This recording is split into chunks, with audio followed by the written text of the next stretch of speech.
I don't know if you know this. Kenyans online are saying that with the time there will be foreigners in their own country. And their argument is that we are allowing foreigners to come to Kenya and take over.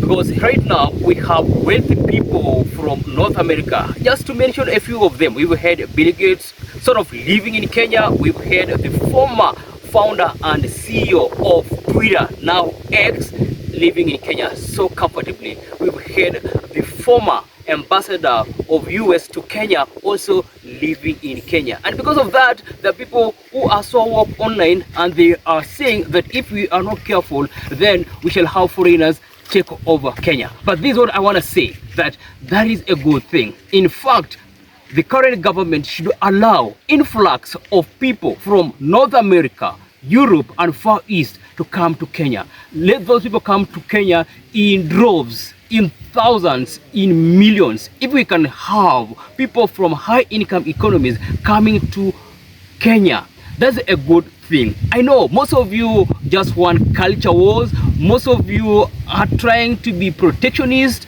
and I don't know what you want to protect Kenya from.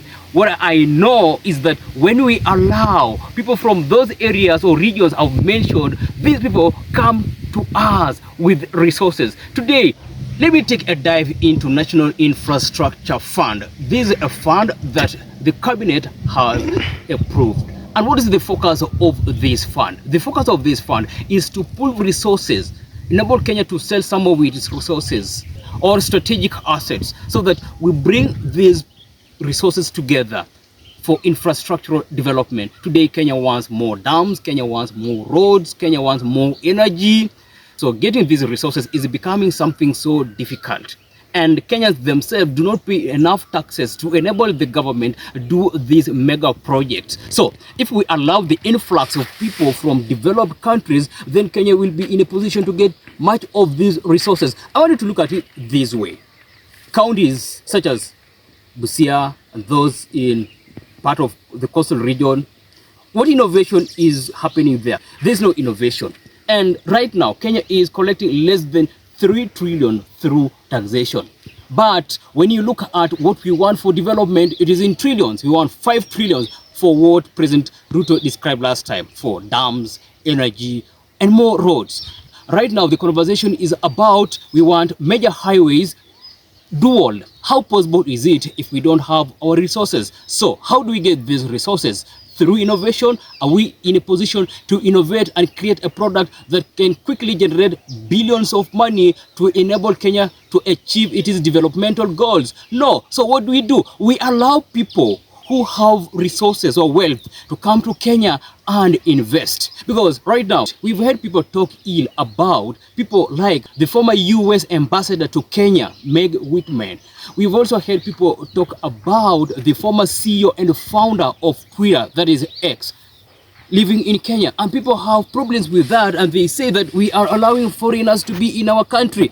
Now, you want to be in your country when your contribution is not as significant as the contribution of those people. You just want culture wars, unnecessary culture wars. What is the protectionism for? What we should do is to encourage these people to come to Kenya, because there is a wealth shift where people from North America, Europe, Far East are looking at emerging markets. And those emerging markets, Kenya is part of. So if we can't have our own resources enough to propel us into what we want, what do? We should create a favorable environment that would allow these people to come in thousands and millions, perhaps even to take over the economy, because our own abilities are sort of limited. We are not able to fund major projects in this country, and we are not able to collect more taxes because our economy is so small to a level many counties are just focused on subsistence farming that is not enough to create any wealth where the government can even tax and tax. But our first world attitude demands that we allow people who have resources to invest in this country. I know you may have a different opinion and think that what we have in Kenya is enough, and the only thing we should do is to fight corruption, because we have a belief that once we fight corruption, that is enough. No, we can even fight corruption, but the resources we shall have will not be enough to propel Kenya to what it wants to be. But when we allow wealth shift from those regions I've mentioned, Kenya will be in a better position. I want you to picture it this way. We have a huge arable land. When you go to northeastern, it is underexploited. When you go to western Kenya, where people talk of agriculture being our backbone or our economic mainstay, people still practice subsistence farming. But people want these great roads. But when we allow influx of foreigners who have money, what will happen is that these people will create opportunity. These people will modernize our agriculture.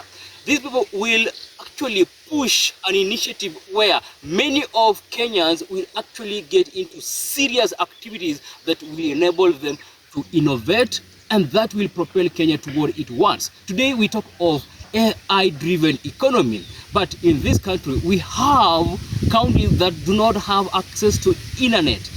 Internet penetration is too low, and even if there's internet penetration, people do not really appreciate the role AI has in our economy, in our own lives.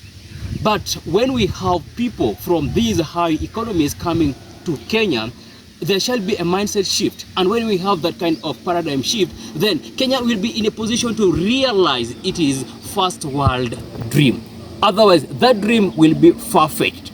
So, Kenyans, as much as we are complaining about the Kenyan government allowing many people to come to Kenya, understand this, that a majority of these people do not come to Kenya to look for opportunities. Instead, they come to Kenya to create opportunities where many of Kenyans get employed. So, stop complaining, but understand that wealth shift can benefit Kenya. Wealth shift from these developed societies can benefit Kenya, and it can only benefit Kenya when Kenya opens its doors to them. So stop complaining and allow or encourage the government to create an environment that will allow many of these people to come to Kenya, because I have a belief that when these people are here, that is when Kenya will take off in terms of development. Otherwise, you continue making a lot of noise online without any contribution, even in terms of innovation and all that.